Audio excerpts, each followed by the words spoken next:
Nattika service സഹകരണ ബാങ്കിന്റെ നേതൃത്വത്തിൽ ഹരിതകർമ്മ സേനാംഗങ്ങൾക്കും അതിദരിദ്രർക്കും ഓണക്കിറ്റ് വിതരണം ചെയ്തു. ബാങ്ക് ഹാളിൽ നടന്ന ചടങ്ങ് നാട്ടിക ഗ്രാമപഞ്ചായത്ത് പ്രസിഡന്റ് എം.ആർ. ദിനേശൻ ഉദ്ഘാടനം ചെയ്തു. Bank president K K. ധർമ്മപാലൻ അധ്യക്ഷനായി.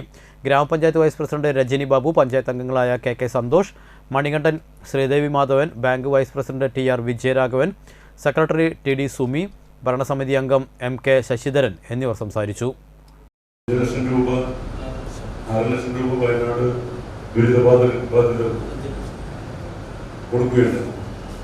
അപ്പോൾ നമ്മളൊരു ആവശ്യം പറഞ്ഞത് ഞങ്ങൾക്ക് ഞങ്ങളുടെ ഹരിതകർമ്മ സേന അംഗങ്ങൾ ഒപ്പം തന്നെ അതിദരിദ്രരായിട്ടുള്ള നമ്മുടെ ആളുകൾ ബാങ്കിൻ്റെതായിട്ടൊരു സഹായം ചെയ്യണം എന്ന് ആ ഉദ്ഘാടന സമയത്ത് MLA ഇരിക്കുന്ന നേരത്ത് നമ്മൾ മാഷോട് ആവശ്യപ്പെടുകയും മാഷതപ്പം തന്നെ ഞങ്ങളത് ഏറ്റെടുക്കാൻ നിങ്ങൾക്ക് തരാം എന്നാണ് പറയുന്നത്.